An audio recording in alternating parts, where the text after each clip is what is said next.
Hello, everyone. This is MC Deck Discussions or Marvel Champions Deck Discussions, and I'm Avi Small. And today I wanted to go over some house rules that could possibly make the game more enjoyable for you when you are playing the game solo. When I first started playing this game solo, I actually did not enjoy it very much because the first few times I played it, 3 or 4 times or so, I played it with my brother, and when we played Marvel Champions, we would set it up so that only one of us at a time would be able to go down to alter ego side each round. So that way we could keep nice control over the main scheme and not have it, not lose the game. and so when I first started playing solo, I wanted to have as close to the same experience as I had when I was playing 2-player with my brother, and I could not have that as the rules were written. So I eventually came up with a house rule that would allow me to enjoy the game that I wasn't enjoying. And since my life situation made it so that I could really only play the game solo after that, hey, I owned this game. I wanted to play it and have fun. And so I made a house rule. And over time, I made more house rules. I don't use any of the house rules now except for one. So those of you who are maybe veteran players who really like playing solo already, you may want to skip to my house rule, in the this will have all the timestamps. You may want to skip to the house rule on Rogue because that may be one you want to consider. It is the only one that I still use. However, I still thought it would be valuable to put a video together like this because some of you may not enjoy playing solo, and this may allow you to do so because it allowed me to play solo, to enjoy playing solo, because I could finally experience the game similarly to the way I was experiencing it with my brother, because for sure, this game is not the same solo. It's not the same experience. And it still won't make it the same experience as playing with somebody else, of course, but it made it closer to what I was experiencing with my brother. Because when you play 2-player, if not everybody or any kind of multiplayer, I would assume, I've never played beyond 2-player, just going to alter ego doesn't mean you're risking losing every time, because the villain could get an advance and the main scheme is gone. So that risk is just very low. And so one of you can always go to alter ego. So I wanted to go to alter ego pretty much almost every round, or at least every round that I could. So here's my very first house rule. So let me bring up one of the main schemes just to represent this. So here's the second stage of the main scheme for Claw. And so you notice over here it says 2B, and it's 8 per player, right? So once there's 8 threat per player on this main scheme, if this stage is completed, the players lose the game, right? And so we know that if you go down to alter ego side and you don't, first of all, you may not have the villain confused, and so, but you don't feel at risk at first. But then if you end up drawing an advance, which I'll go ahead and show that card in a little bit, then you're almost guaranteed to lose the game right then. So my first house rule, so let me go ahead and go to the card with advance real fast. But I'll say the first house rule right off the bat. So here's how I modified the game with my house rule.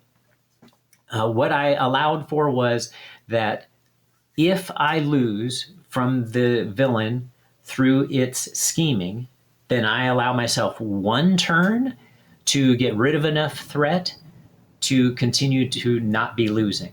So, and that could happen multiple times. I allowed it to happen multiple times, but of course, you would have to work at it. I still felt like it was a fair game when I was playing that way. You would have to get off quite a bit of threat to bring it down a lot of the time, and you would have to maybe stay in hero form a couple of rounds in order to bring it down back under control. But once I started doing that, I started enjoying the game. And then as I got better, and as I was doing, when I first started doing this, I only had the core set. And those of you who play with, lots of the expansions or all of the expansions know that the core set is quite limited in the power of decks that you can build to be able to handle all of this. And so in the beginning, I think it's quite fair to go ahead and set up some kind of house rule that allows you to enjoy the game more. So now I don't, like I said, I don't use this house rule. There's only one house rule I continue to use, but this allowed me to play the game, get better at it, and then as expansions came out, be able to build better decks, get better at building those decks, constructing them, and to eventually play it so that I didn't feel like I needed the house rules anymore or even wanted them anymore for the most part. And so, and if solo was my only option, or even if a person has the option of playing the game other ways, and just whenever they play the game solo, they want it to be closer to their experience, this is a possible way you could play solo and allow yourself to have the experience that you might be used to playing when you play with 2 or more players. So again, I'll repeat the house rule here.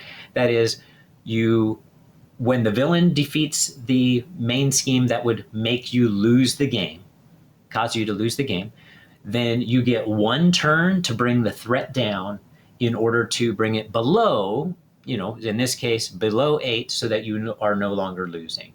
And you could play say that you only have 1 chance to do that, and then after that you have to bring it down. But I actually found it to be quite fair when I was playing this way. And I only played in standard at that time. I didn't play in expert. It was a long time before I played any expert games at all, any games in expert. And I felt like it was perfectly fair to continue to have that rule be the case. I just needed 1 more turn.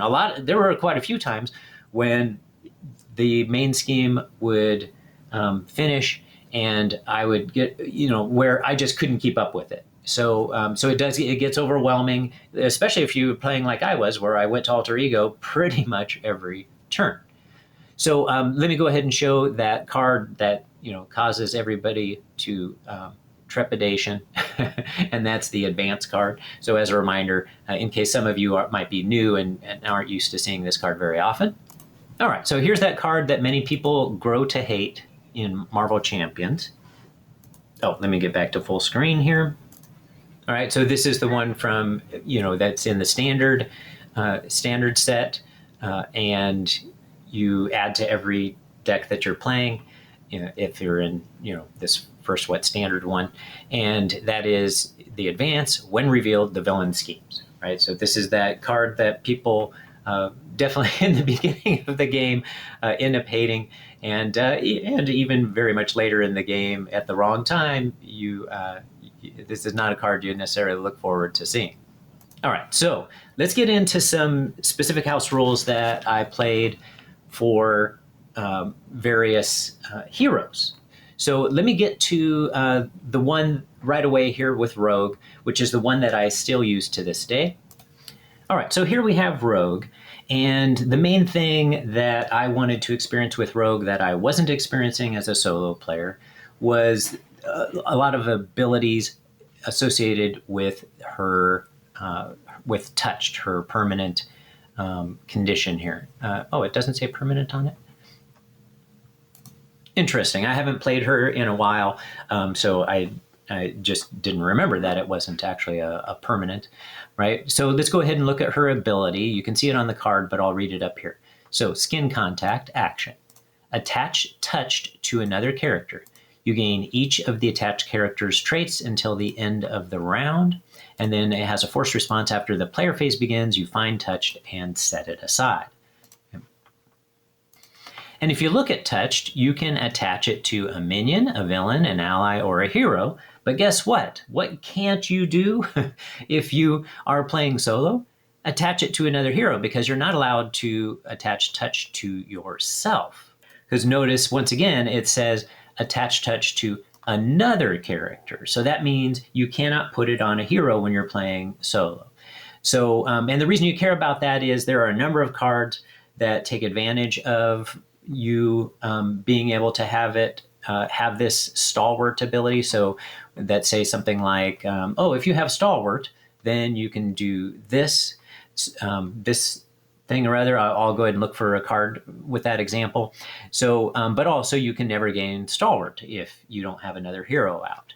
So first, let me go ahead and say what the house rule is that I still use to this day, and then I'll go ahead and show at least one card that a reason why you might want to have the ability to do this, so that you have a fuller experience when you're playing solo than you normally could be, because clearly Rogue is meant to be more of a multiplayer hero.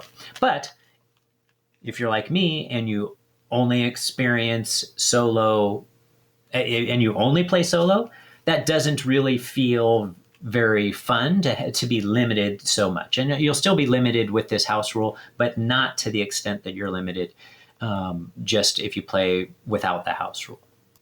So let me grab another hero as an example. So probably the main thing I care about when when using touched is gaining, you put it on another hero, and when you do so, in this case, you would gain the Avenger trait and the Mystic trait, which means you have the ability to now build a deck with either of those in mind. Because if you have the Mystic trait, you gain some of those really powerful Mystic cards that you can use those really powerful Mystic cards in your deck, and you can do some Avenger builds instead of X-Men builds. So that's the main thing that I care about. Let's see if I can find a card where that also makes a difference. All right, so here's one of my private decks, and we have, if we go down to a couple of her cards, so let's say going Rogue, so we can see that if she has Stalwart, and she has Stalwart as a reminder when she has touched on another hero. So when she has Stalwart, she can draw a card. So if you're looking to take advantage of drawing a card as your action, you can only do that if you have put touched on another hero. And similar for her, so this is her thwart event, and that's similar for Southern Cross, which is an attack event, right? So if you have Stalwart, draw a card. So if you're looking to draw a card, you can't take advantage of that in either of those. And there are probably other ones where that matters too, maybe. But at least for those cards. So I didn't want to be limited in that way. Now you still can't do, like there's this, I can't remember what card it is, but it allows you to go into somebody else's, another hero's deck, and then be able to use or in their discard pile maybe. So I can't remember which one that is because I never use it. But at least you have expanded your ability to use it. So all I do is I keep out, as I'm playing Marvel Champions, I keep out that other hero. So in that case, it was Doctor Strange, and it's just kind of a proxy standing for that other hero. And then I can set touched on that other hero and use, be able to use my deck. First of all, build a variety of constructions of decks that I wouldn't be able to do otherwise. And then secondly, have some abilities on some cards that I wouldn't be able to use. So that to this day, I still use that particular house rule. So let's move on to some other ones. So these others, like I said, I don't use their house rules anymore, but if I ever wanted to, I could always go back to it. And I think they increased my enjoyment of the game quite a bit, because there were some heroes that I did not enjoy playing at all for a long time. And then once I incorporated this house rule, I did enjoy playing them. And again, once I got to the point where I could build, I got better at constructing decks, then I could build decks that I was happy with and not necessarily feeling like I needed to use the house rule anymore. But for a long time, these house rules increased my enjoyment of the game. And so let's go ahead and start with one of those heroes, which is Thor. So one of the things that I had found quite unfair for quite a while was that certain heroes were allowed to have like their key cards out to begin with, a lot of times as a permanent or, in Rogue's case, touched. Whereas some of the older heroes, or just not even necessarily the older ones either, actually, but some of the heroes had a disadvantage. They didn't have some of their key cards out to begin with. So one of those examples to me was Thor. So while Thor did have the ability to get his hammer, right? So if we look at his alter ego ability here, search your deck and discard pile for the Mjolnir upgrade and add it to your hand. Shuffle your deck. So you have the ability anytime you're in alter ego form to grab your hammer. But that wasn't the only. That's not the only key card in Thor's deck. So I thought to make him truly fair, at least like I said, and as when I was playing earlier on, is he had one other card that was really his key card that changes everything for him, and that is one of his supports, or actually his only support in his kit, which is Asgard. So this card here has a support cost of 3. You get +1 hand size, and there are two different house rules you might do. One is you might just start with this in play. So you could just say, hey, I'm using house rule. This starts in play. I get +1 hand size. Now this card can still be, the villain. If the villain pulls the wrong card, then it could get rid of your support if you don't have other upgrades or supports out. And so there is a chance of losing it. And I liked that. So that's one possible house rule, leave it there, or start with it in your hand. And then you have a debate, right? Oh, am I going to put Mjolnir in right away or Asgard in right away? So that to me changed the game completely when I was playing Thor and I started enjoying him. I think it's been a long time since I've used this house rule, but I'm pretty sure I actually just started with Asgard in play because I wanted his full range of abilities right off the bat. So now he no longer had that disadvantage. In fact, he had a pretty major advantage, right? So he has his 4 hand size when he's in hero form, but then when he's in his alter ego form, right, he had 5 hand size. Now that changes him to have the same type of economy built into his play that everybody else has. A hand size of 5 in alter ego, hand size of 6 in alter ego now, and a hand size of 5 when he's in his hero form. All right. So the only one, really Rogue is the only one that's kind of different. This kind of theme of starting with a card in play or perhaps in your hand is the main change that I made to a number of decks. And most of them were these, and maybe even all of them, were these heroes that had a hand size of 4, a real limited hand size. I did not apply that to Spider, SP//DR, SPDR, because her economy made up for it because of the way her deck works. But I think it was all of the other 4 hand size heroes. And there we have another one recently that I never used it on because I had stopped using these particular house rules by that time, and that would have been Psylocke, because again, Psylocke has really good economy due to her psi weapons, allowing her to use those as resource generators. So let's go ahead and find another one. So that's it for Thor. We'll move on to Drax. So to me, the card that changes everything for Drax is, if we look in his upgrades, there's a particular upgrade, which is his, where'd it go? Here it is. So I'm not sure how you say this actually. So, I mean, those are all capital letters. So DWI Thief Mastery, or maybe Dwi Thief Mastery. So maybe somebody can comment and tell me how that's supposed to be said, but I'll just say DWI Thief Mastery. And that gives Drax a hero response after Drax makes a basic attack, draw 1 card. So again, you could start off with it in play to begin with. That's what I'm pretty sure that's what I used to do. Or you could start off with it in your hand. Depends on, how you would like to use the house rule. But again, I actually felt like it was perfectly fair to put it, in play to begin with. But there are heroes who also just have an ability to start with the card in their hand, essentially, or get a way to get a card in their hand. So that's definitely an option that also could seem fair. So what that means is, Drax wants to attack. And so every time Drax would make a basic attack, I get to draw a card. So now it's as if he no longer has just a hand size of 4. he now essentially has a hand size of 5 because he's drawing a card each time he attacks. And it is still somewhat limited because it only happens when he attacks. If you don't attack with him, then you're not going to get that extra card to begin with. On the other hand, if you can make yourself attack twice, then you draw a couple of cards. But you would have had typically to have used some resources to begin with to make that happen. All right, so that's the change, the house rule that I would use for Drax. Let's find the next one, and that would be Hulk.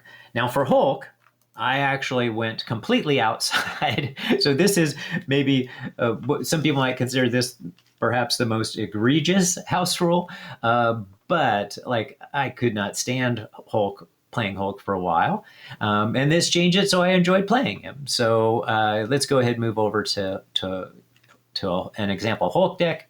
Oh, I did forget to mention, right? So Drax only has a hand size of 4 when he's in his hero form, right? So that was meant to make up for that. He does have a hand size of 6 in his, so you get to start off the game with 6 cards. So he does have a hand size of 6 when he's in his alter ego form. All right, so now I'll go ahead and move over to Hulk. Which, by the way, all of these decks are in my private collection, so nobody can find these. If it just happened that I clicked on a deck and you go, "Oh, that deck looks interesting," you're welcome to request that I, in the comments, that I share one publicly. I won't necessarily write it up. I might just share it publicly and just say, "Hey, it's available publicly now," so people can check it out if they want. Maybe just make a few comments before I publish it in the notes. All right, so here's Hulk. And so the main thing we care about with regard to Hulk, actually 2 things, right? He has the hand size of 5 in the alter ego form. And in addition, when he is in hero form, he has a hand size of 4. And he has additional things to ruin your day, right? He has this forced interrupt. When your turn ends, discard your hand, right? So that gives him another disadvantage. And also actually an alter ego, right? He has this action, draw a card, but you choose and discard 1 card from your hand, right? Here he is, a genius scientist, and he can't even have an alter ego hand size of 6. and on top of that, his ability to draw a card, which is similar to what you do with, who is that? Captain Marvel. Captain Marvel doesn't make you discard a card. So like to me, that was something that was completely unfair. Still is to this day, I think, unfair that he doesn't have a hand size of 6 and can't just draw a card as a genius in the other side. That just seems like an egregious, my second time using that word, design for this character. So the house rule that I used to use, though, and like I said, this is probably the one that some people might object to the most. But I actually would go outside of his kit because I didn't feel like he had anything essential in his kit that truly made a huge difference. And that card is really the ultimate card, Avengers Mansion. So I would just put that into play right to start with. And again, a person could just choose, I'm not going to quite get that kind of advantage. I'm going to put it in my hand to start the game.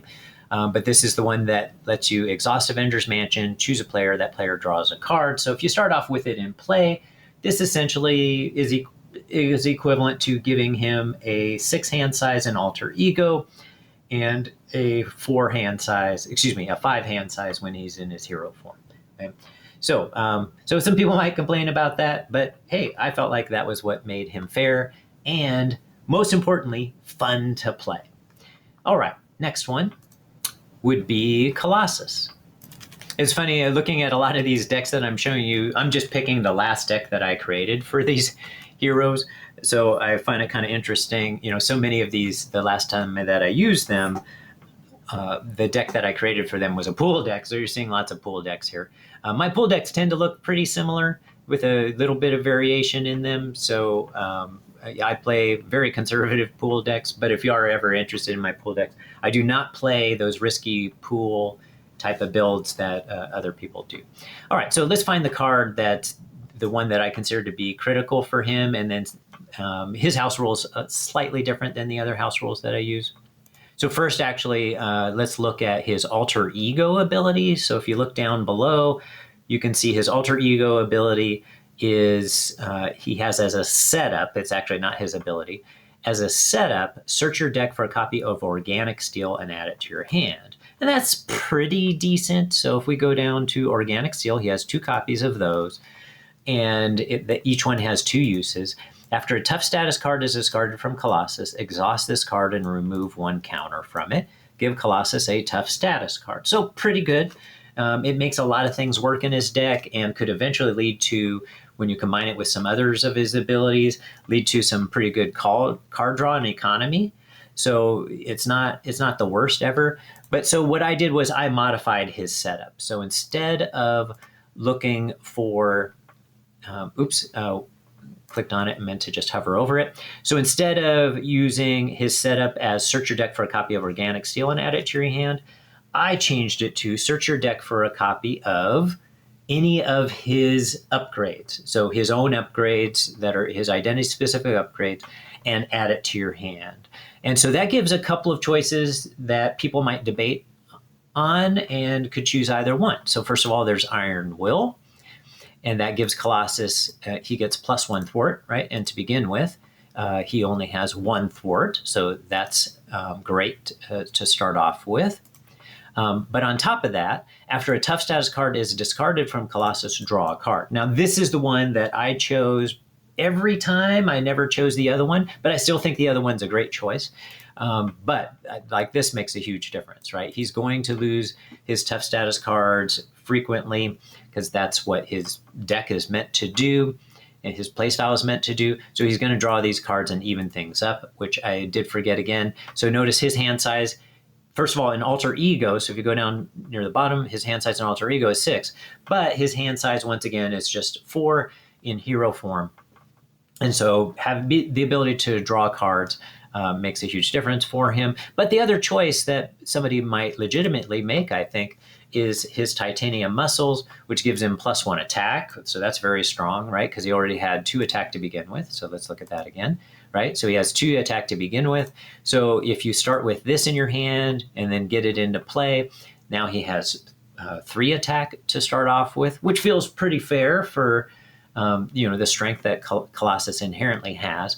But more importantly, I think, is this hero resource. Exhaust this card, generate a physical resource for each tough status card on Colossus, right? So as soon as you flip over to his hero side, which we should probably show that real quickly, his ability here, Steel Skin, has a response. After you change to this form, give Colossus a tough status card.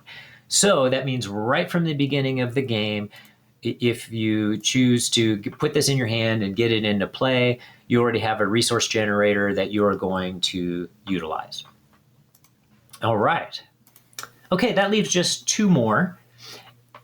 So She-Hulk, right? So She-Hulk has the same deal as the others, right? So first of all, in her Alter Ego is fine, right? She has a hand size of 6. She has a cool interrupt ability.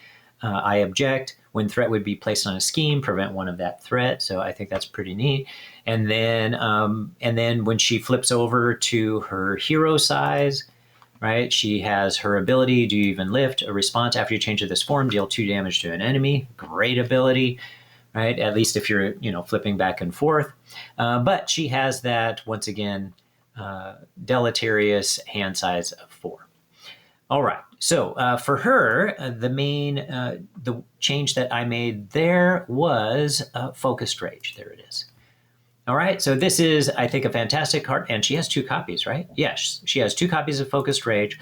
So I would start with one of these in play. Again, a person could choose to start with it in their hand.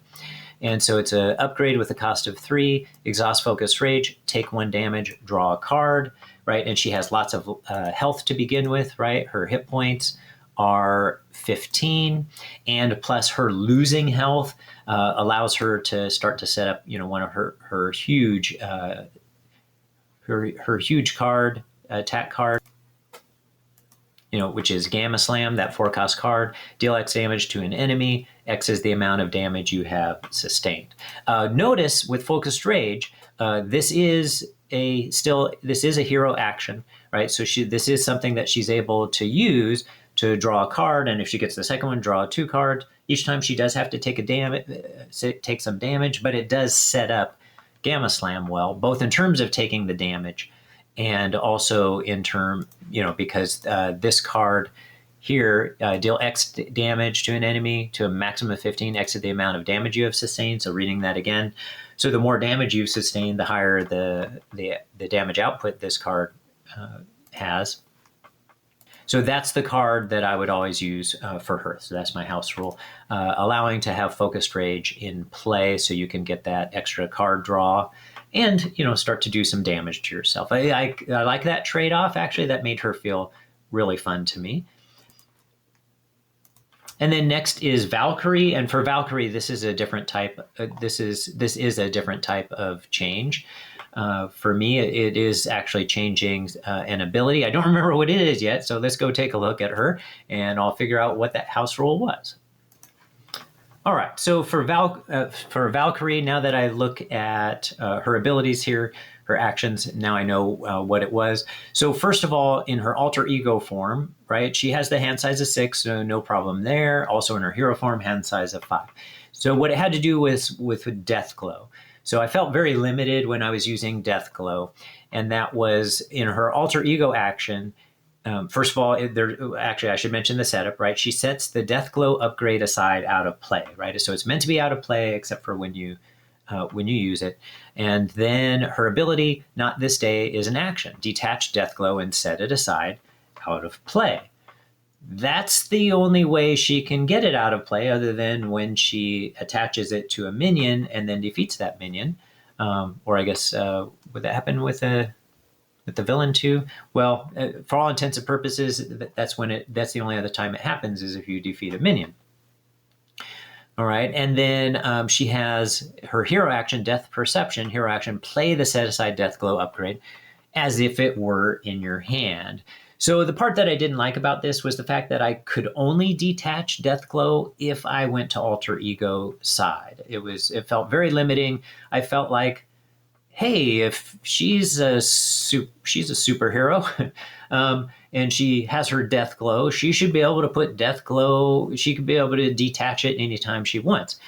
So I would still make it so that it had to be played, right? Because I believe, let's see, it has a cost of 1, I think. Yes, it's an upgrade with a cost of 1. So it would still be as if it were in your hand, but the house rule I made was that she could actually detach at any time. And because I wanted to also be able to put Death Glow, because it's attached to an enemy, I wanted to be able to put it on a villain as well when I wanted to. So there are some limits a person might want to put on that, so you can think about whether that's a house rule you would like. But that was the house rule that I was using for Valkyrie. So I do want to mention that I didn't use a house rule when it came to Ant-Man, right? He has a hand size of 5 when he's in tiny hero form, a hand size of 4 when he's in his hero form. I didn't feel like that was necessary for him. He worked, at least for me, perfectly fine the way he was. And perhaps a runner-up might be Iron Man. If somebody wanted to start with, like, I never did any kind of house rule with Iron Man, but I could see somebody, perhaps allowing yourself to have one of the upgrades in your hand automatically, like added to your hand automatically at the beginning, or perhaps even in play. So, that house rule would be up to, whomever is playing, of course, because the goal is to have fun in this game. And when I first started playing solo, when I had just the core set and gradually started adding these heroes to it, there were certain heroes I wasn't having fun with. And I thought, well, if I'm going to be playing this game solo and for the foreseeable future only solo, I'm going to enjoy my game. I want to be able to buy every hero. I want to have fun playing every hero. And so I had determined I was going to house rule whatever needed to be house ruled in order to make that happen. So, of course, that's up to the individual on that. And some of you, enjoy the challenge. And I do now enjoy the challenge of not house ruling the vast majority of heroes or having the other house rule that I was using in general for the game. But I love the game now, and I think I might not have ever gotten to the point where I loved the game as much as I do if I hadn't house ruled for a while. But again, that's up to you.